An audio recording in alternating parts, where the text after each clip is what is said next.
Amigos, ya hemos vuelto de publicidad y continuamos aquí en el mundo al rojo, más rojo que nunca.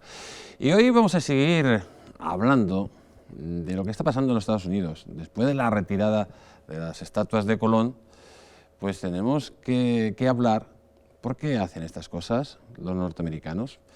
Y lo hacen, pues por ejemplo, para no hablar que ellos son los inventores del Ku Klux Klan, para no hablar que los anglosajones cuando llegaron a América se dedicaban a matar a los indios, aparte de hachazos y a tiros, pues a través de mantas infectadas de enfermedades.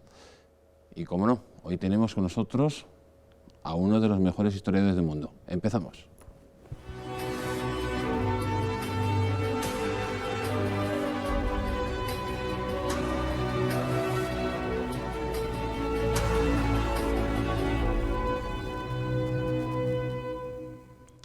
Y amigos, os decíamos que teníamos a uno de los mejores historiadores del mundo.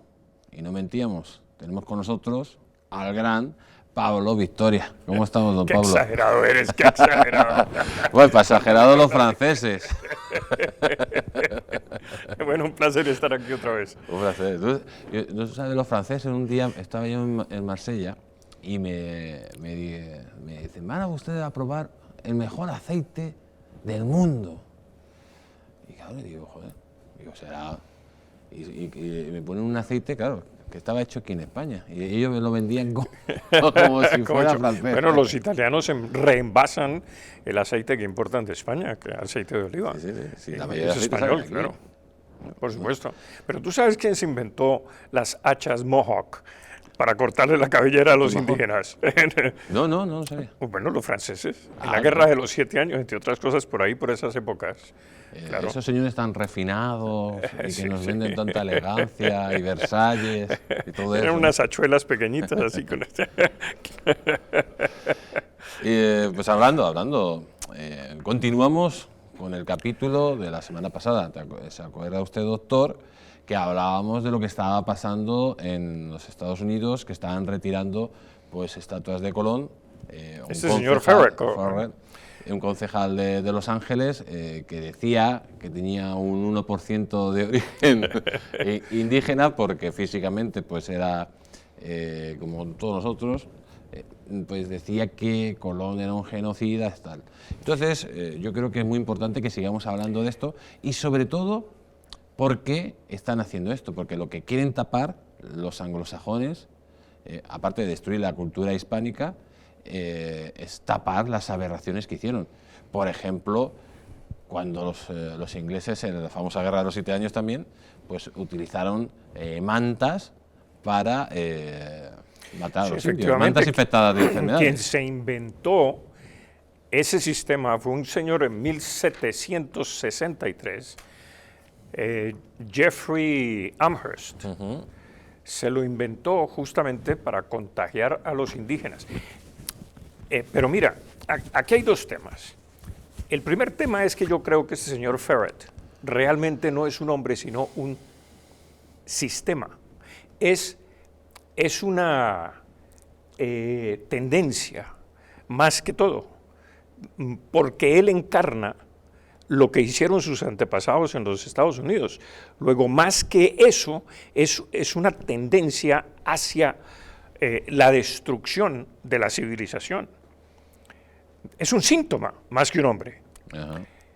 Ahora, lo otro es que la mayor aberración para mí es que habiendo inventado Jeffrey Amherst el sistema de contagio de la viruela en 1763, una vez alcanzada la independencia de los Estados Unidos, con todo lo democrático que es ese país, uno de los mayores horrores que lo deja uno horrorizado es que el ejército de los Estados Unidos en 1837 retoma esa tradición de las mantas y mira lo que hacen. Había un contagio espectacular de una tribu indígena, se estaban muriendo y entonces los médicos que atendían a estos indígenas les dicen que se fueran a otras tribus para ser curados, porque como en otras tribus no había contagio, entonces las posibilidades de curarse eran altas. Bueno, pues llevaron el contagio a las otras tribus. ¿Usted sabe el nombre de esos médicos? Bueno, eran los médicos del ejército. No, pero médicos del ejército que seguramente que tenían relación con Farrell. Por eso te digo que Farrell es un síntoma, no es un nombre, es el mismo síntoma de entonces. Y que el ejército de los Estados Unidos haya hecho esto, y sobre todo los médicos, para acabar con las poblaciones indígenas, es algo horroroso.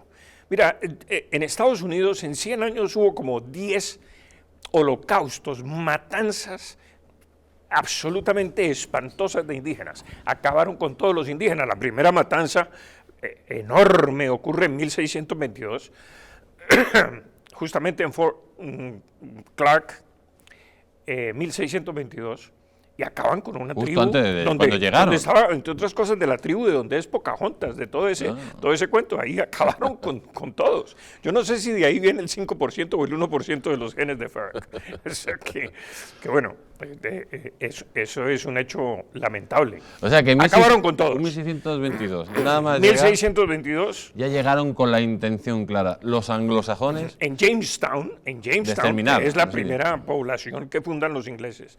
Entre otras cosas, 105 años después de que los españoles hubieran llegado a América, hubieran fundado universidades, hubieran fundado, pues, las ciudades, escuelas, talleres para indios, etcétera, ¿no? La imprenta. Hombre, América tuvo periódicos, por ejemplo, como el periódico de Ciudad de México, pues mucho antes que los alemanes tuvieran periódicos, o que en Europa hubiera periódicos. Mira, en México, por ejemplo, se hizo la primera disección de un cadáver un año antes que se hiciera en Europa.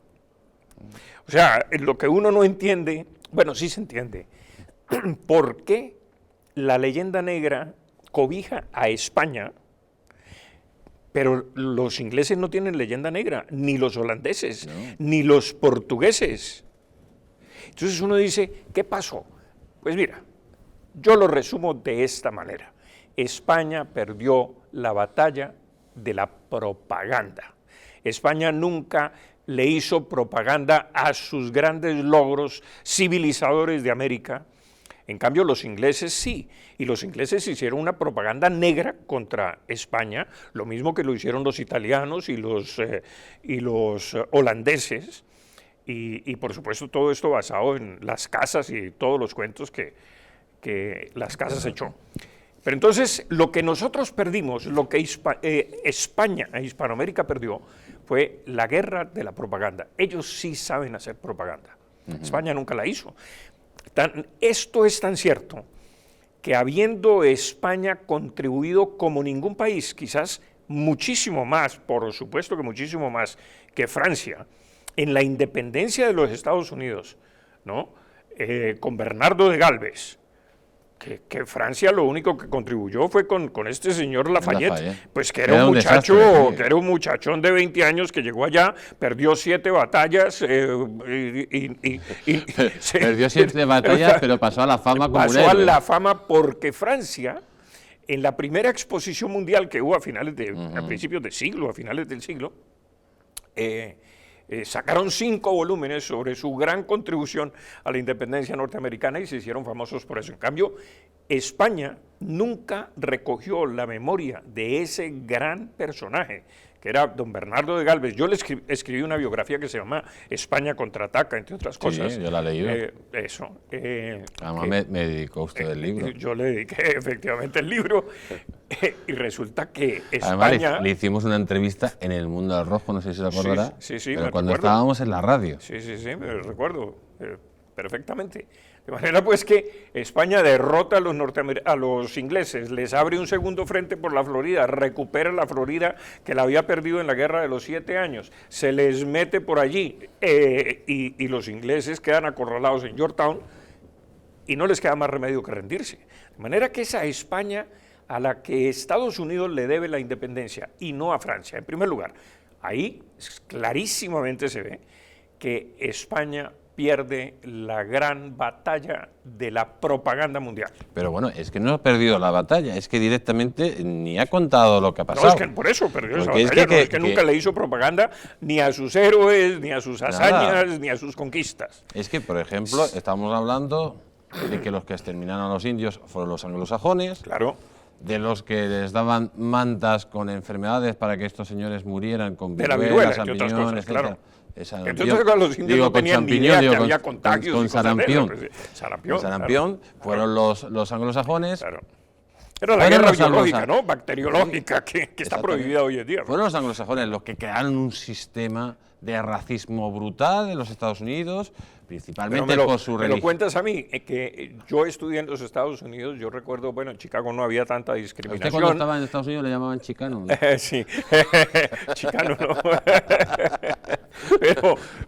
Porque usted era rubio con ojos azules, por eso pero te cuento que en Chicago no había tanta discriminación. Hombre, la había, mucho más soterrada, subterránea, etcétera, la había, un racismo muy grande, pero en el sur de los Estados Unidos, un blanco iba por una acera y si venía un negro por la misma acera, le tocaba a él bajarse y dejarlo pasar y luego subirse otra vez a la acera. Lo sabemos en los autobuses, por ejemplo, que los negros tenían que ocupar la parte de atrás de los autobuses. Sí, por ejemplo. En los parques no podían beber en las mismas fuentes de agua que bebían los blancos, decían Negroes only.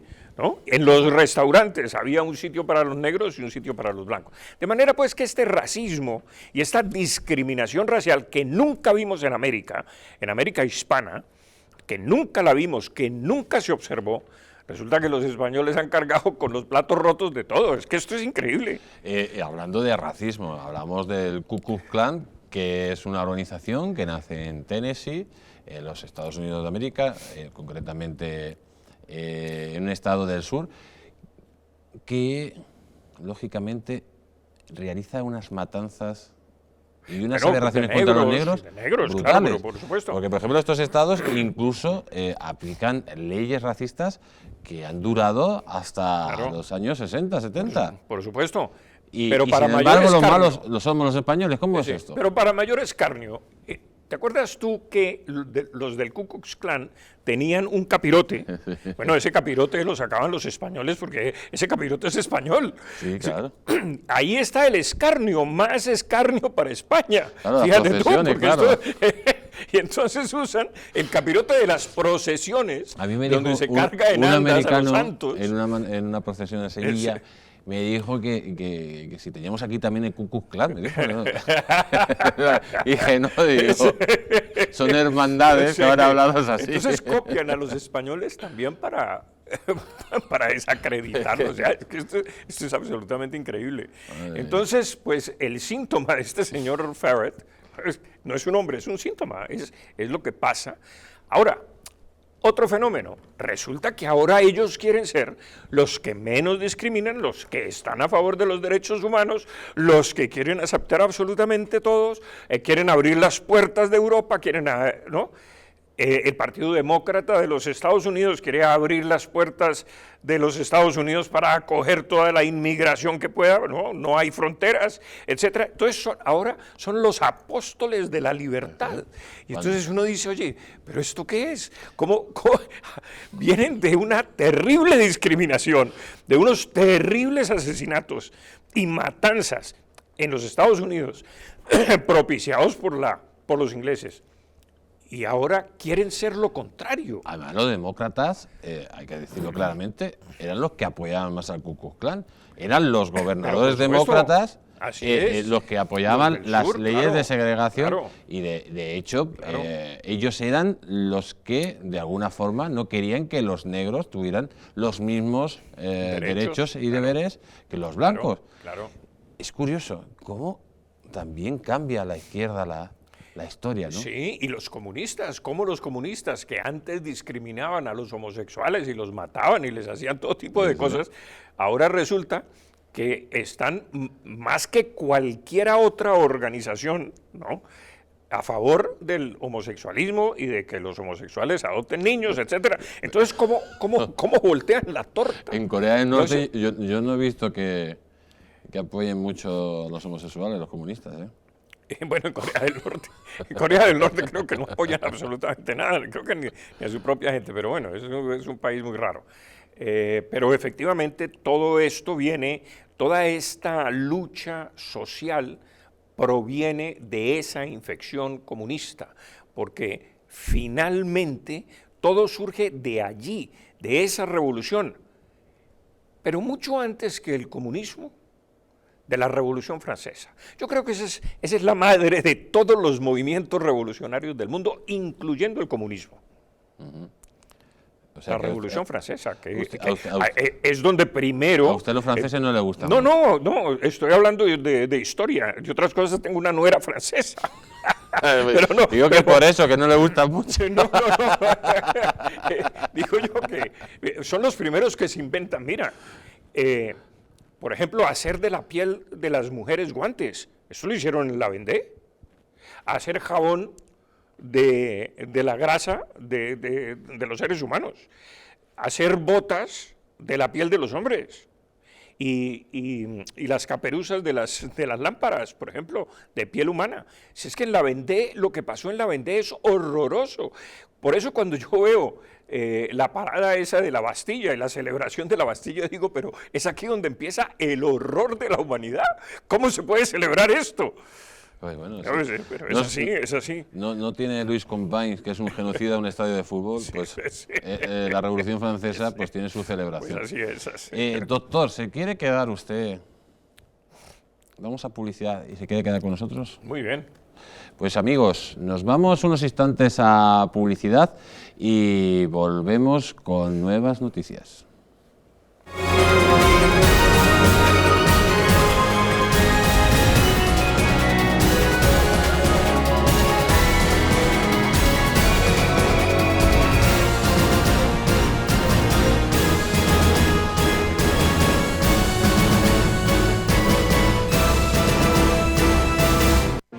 Hay vidas que dan vida. Vidas de grandes mujeres y hombres, científicas, inventores, médicos o humanistas que han dejado de herencia un mundo mejor. Legados tan importantes como la imprenta, la penicilina o los derechos humanos.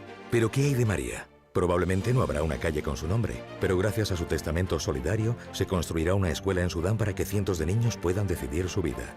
¿Y de Rubén? No aparecerá en ninguna revista científica, pero con su testamento solidario se van a poder comprar vacunas para que miles de niños puedan seguir viviendo. ¿Y Carmen? Seguramente no aparezca en los libros de historia, pero con su legado se podrá liberar a muchos niños reclutados por grupos armados. Al igual que Carmen, Rubén y otras grandes personalidades, tu vida también puede dar más vida dejando un legado que proteja la infancia de miles de niños. Súmate a Vidas que dan vida incluyendo a UNICEF en tu testamento. Pide tu guía informativa en el 900-900-7500 o en testamentounicef.es y convierte tu testamento en un testamento solidario UNICEF.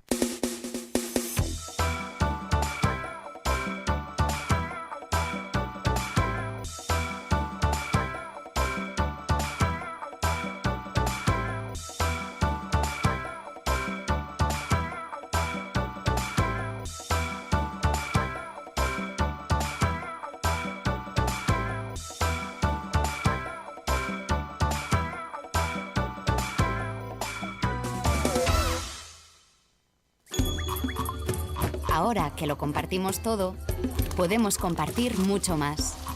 Podemos acabar con el hambre en el mundo. En Manos Unidas desarrollamos proyectos en 60 países para conseguirlo. Plántale cara al hambre. Comparte lo que importa. Antes de usar Internet, recuerda, no solo es culpable el que envía una foto o vídeo riéndose de un compañero, sino también todos los que lo reenvían o hacen comentarios. Se llama acoso y es un delito. Apretar el botón de reenviar es fácil, piénsalo antes de hacerlo. Nunca participes en un acoso y no te calles, debes contarlo.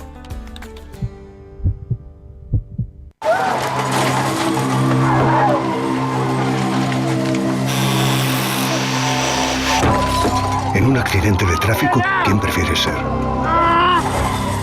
¿Quién vive o quién muere? Tu instinto elige sobrevivir. Pero veamos, tienes fractura de fémur, 2 costillas rotas y muchas contusiones.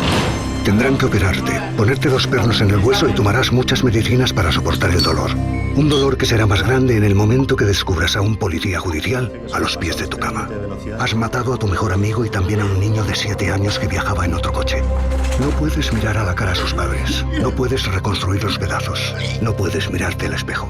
Todo esto no te dejará dormir por las noches y te engancharás a los ansiolíticos. Ingresarás en prisión por homicidio imprudente. La cárcel es un lugar en el que no te imaginaste nunca. Tu mujer no podrá soportar la situación. Tu trabajo desaparecerá y te será difícil encontrar otro teniendo antecedentes penales. Así que piénsalo 2 veces antes de pisar el acelerador, tomarte esa copa o mirar el móvil. Dirección General de Tráfico, Ministerio del Interior, Gobierno de España. No volverá a ocurrir, de verdad. No me caen bien tus amigas. No puede haber secretos entre nosotros. No entiendo por qué te pintas. No quiero ver a tu familia. No me dejas otra opción. No te enteras de nada. No eres nadie sin mí. No sabes ni hablar. No vales nada. Ni una gota más. Contra la violencia de género. Comunidad de Madrid. Domingo, 21 a 30 horas. Andalucía.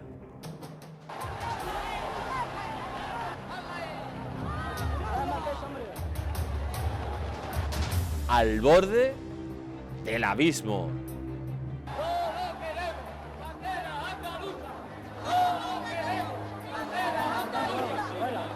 Una malvada reina.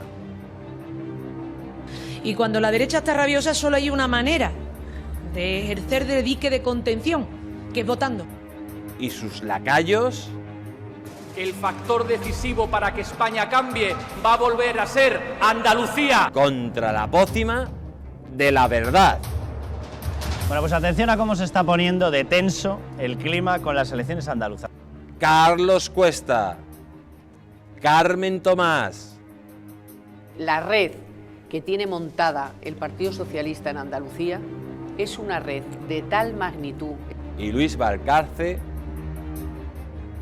Para cambiar, para dar vuelta a un régimen como este, tienes que presentar una alternativa coherente. Y del otro lado hay un señor llamado Juanma Moreno que lo único que quiere es heredar. Ajustarán las cuentas a 40 años de populismo y demagogia. Lo que pasa es que, de verdad, yo creo que el socialismo andaluz tiene que reflexionar sobre qué papel debe y quiere jugar. En Distrito Televisión.